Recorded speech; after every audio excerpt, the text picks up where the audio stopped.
Guys, देश को आजाद करवाने का सबसे बड़ा प्लान अगर सफल हो जाता तो हम 1947 से 32 साल पहले ही आजाद हो जाते। जी हाँ गाइस, आप ठीक सुन रहे हैं। ये बात है साल 1915 की, जब गांधी जी पहले विश्व युद्ध के लिए अंग्रेजी सेना में भर्तियां कर रहे थे। वहीं देश को एक क्रांतिकारी तबका 1857 जैसा विद्रोह फिर से कराने का प्लान बना रहा था, जिसमें वनी लाला हरदयाल, सोहन सिंह भकना, वीरेंद्र चट्टोपाध्याय और बाबा जतिन जैसे क्रांतिकारी शामिल थे।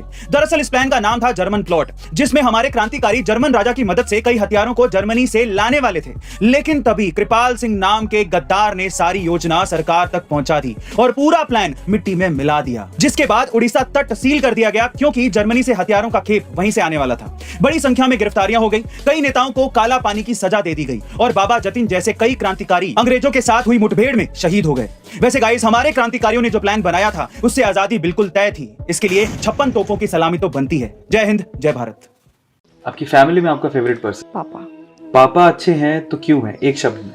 क्योंकि मेरा समय उनके साथ ज़्यादा गुजरा है, क्योंकि हम 2 बहनें हैं, तो मेरे पेरेंट्स ने जिम्मेदारियां बांट ली थी। तो मैं जब बहुत ज़्यादा ट्रैवल करती थी तो पापा मेरे साथ रहते थे, मम्मी चेतना के साथ रहती थी। मेरा समय मेरे पापा के साथ बहुत गुजरा है। देखिए, ये एक दूसरी बात है, पर मैं अगर फीलिंग्स के साथ कहूँ तो मैं अपनी मम्मी से बहुत क्लोज हूँ कि मैं उनके सामने कुछ भी बात कर सकती हूँ, कुछ भी कह सकती हूँ। ऐसे मैं पापा के सामने भी कह ही सकती हूँ, पर फिर भी एकदम छोटी से छोटी बात, तो वो चीज़ है। पर एक होता है ना कि बेटियों को पापा अच्छे लगते हैं, बस कोई रीज़न नहीं होता, पापा। तो वो एक बात है कि, और मेरा समय बहुत गुजरा है। मेरी कथाओं में हर वक्त एक चेहरा मुझे हमेशा दिखता है कि वो हमेशा मेरे सामने, कभी ऐसा होता नहीं कि वो मेरे सामने नहीं है। तो पापा। फियर 2 प्रकार के होते हैं, डर 2 प्रकार के होते हैं। एक होता है रियल, दूसरा होता है इमेजिनरी। हम सब ने सुना होगा, कई बार हम मोटिवेशनल स्पीचेस में बोलते हैं डर के आगे जीत है, बट मैं कई बार कहता हूँ डर के आगे सिर्फ जीत ही नहीं है, डर के आगे मौत भी है। करेक्ट। क्योंकि रियल अगर फियर है, शेर आया, भालू आया, सामने किसी ने तलवार रख दी है, गोली रख दी है, ये रियल फियर है, ये जरूरी है, ये हमारे बचाव का मैकेनिज्म है, डिफेंस मैकेनिज्म है। लेकिन हमें ठीक करने की जरूरत है इमेजिनरी फियर को। जो फियर सिर्फ हमारे मन में एग्जिस्ट करता है, रियलिटी में एग्जिस्ट नहीं करता। We have to learn to deal with those kind of fear. तो उसका एक ही सॉल्यूशन है, कर डालो।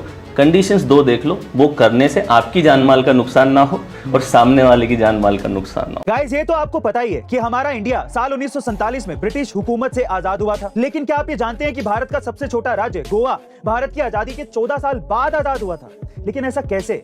दरअसल सदियों से गोवा पर पोर्टुगल लोगों का राज था और वो किसी भी कीमत पर इसे छोड़ना नहीं चाहते थे। लेकिन साल 1946-47 में जब बंटवारा हो रहा था, तब गोवा पर किसी का ध्यान ही नहीं था, सिर्फ एक शख्स को छोड़कर, जिसका नाम था डॉक्टर राम मनोहर लोहिया। जी हाँ गाइस, राम मनोहर लोहिया जी ने ही सबसे पहले गोवा में आजादी की लहर चलाई थी। और कहा यह भी जाता है कि गोवा की आजादी में लता मंगेशकर जी ने भी मदद की थी, जहां उन्होंने बिना फीस के भी अपने शोज किए थे ताकि आंदोलन के लिए पैसे इकट्ठे किए जा सके, जिसका असर फाइनली 1961 में दिखा, जब सरकार ने विजय ऑपरेशन चलाकर गोवा को आजाद करा के भारत का अटूट हिस्सा बना दिया। गाइस, ये कहानी है एक ऐसे बच्चे की जो अचानक से मारवाड़ी बोलने लगता है। वो बोलता है कि मेरे घर में तो 100 कमरे थे और जितना बड़ा ये घर है, इतना बड़ा तो मेरे यहाँ पर बाथरूम था और मेरा घर उदयपुर में है। दरअसल ये बच्चा कोई और नहीं बल्कि दीप कपाड़िया है, जो कि साल 1979 में अपने पुनर्जन्म में मुंबई में पैदा हुआ है। और जब उसने ये सब बताया तो उसका परिवार उसे उदयपुर लेकर गया। और हैरानी की बात यह है कि वो वहां जाते ही एक एक चीज बताने लगा कि ये विक्टोरिया महल है, ये सिटी पैलेस है, ये फतेह मेमोरियल हॉल है। ये सारी चीजें उसको पता थी। उसने ये भी बताया कि वो अपने पहले जन्म में चीफ सिक्योरिटी ऑफिसर था और उसका नाम पन्ना लाल अग्रवाल था, जिसको जहर देकर साल 1976 में मार दिया गया था। और जब ये बात 100% प्रूफ हो गई तो पूरी दुनिया के बड़े बड़े साइंटिस्ट भी उससे मिलने आए, यहां तक कि दलाई लामा भी उससे मिलने आए। बहरहाल दीप कपाड़िया अभी मुंबई में है और उनकी इस पुनर्जन्म की घटना ने सबको चौंका दिया है। ये नाइट्रोजन है, लिक्विड नाइट्रोजन। हाँ।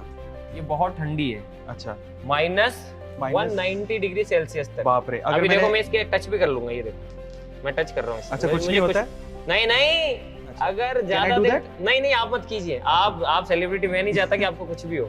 तो मेन ये है, एक इफेक्ट होता है लाइडेन फ्रॉस्ट इफेक्ट, जो कि मेरी स्किन और इसके बीच में एक गैप बना देती है। अगर इसके अंदर मैं कुछ सेकंड्स के लिए किसी चीज को डाल दूं ना, वो पत्थर की तरह हो जाएगी और टूट जाएगी। अगर हाथ को भी मैं 5 सेकंड तक इसके अंदर डाल दूं और ऐसे मारूं ना, तो मेरा हाथ बिखर जाएगा। तो जब अपन नीचे गिराते हैं, हाँ, ये देखो। ओहो, ओ माय गॉड, स्काई दिख रहा है यार। अभी वाटर के साथ इसे मिलाते तो और भी अच्छा नजारा इम्पैक्ट आता है। और ये कोका कोला क्यों रखी है हमने? कोका कोला को अगर इसमें मिला दिया, हाँ, तो फिर धमाल हो जाता है, सीधा ऊपर उठता है। हाँ, रॉकेट बन जाता है। और अगर रॉकेट नहीं बनेगा तो फिर ये बम की तरफ फट जाएगी।